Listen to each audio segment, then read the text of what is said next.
Bienvenue sur DCA Watch.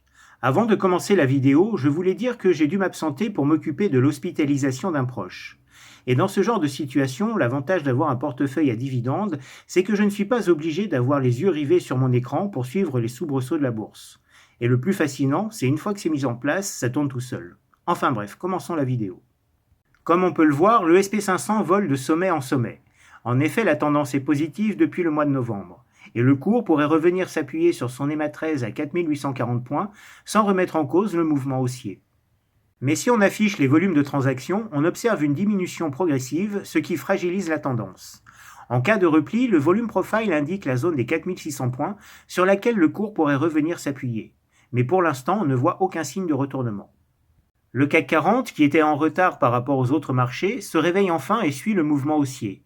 L'indice a en effet eu du mal à s'affranchir de son précédent sommet, même si la tendance est clairement positive. Du côté des matières premières, l'or fait du surplace depuis le mois de décembre. Cela fait 3 mois maintenant que le cours latéralise au niveau de ses plus hauts historiques.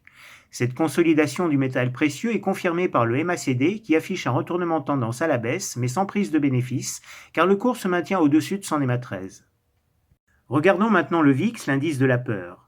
Lui aussi, il latéralise pour se maintenir à des niveaux avant Covid, ce qui se traduit par une euphorie sur les marchés.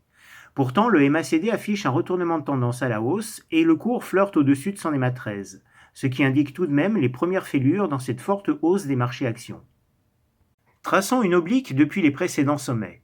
Si le VIX continue à faire du surplace, il faudra attendre la fin juillet pour couper cette oblique à la hausse et envisager un retournement baissier des marchés. Mais si on prend en compte la lagging span d'Ishimoku en pointillé noir sur le graphique, et si le VIX continue d'évoluer à plat, alors il faudra attendre 13 semaines pour qu'elle dépasse le cours et confirmer ainsi un retournement de tendance vers la fin mai. Et enfin, si le VIX remonte plus rapidement à cause d'un signe noir financier ou géopolitique, alors il faudra que la lagging span dépasse le précédent plus haut pour confirmer un retournement de tendance à la baisse, ce qui correspond également au franchissement de la Senkubei d'Ishimoku en pointillé bleu sur le graphique.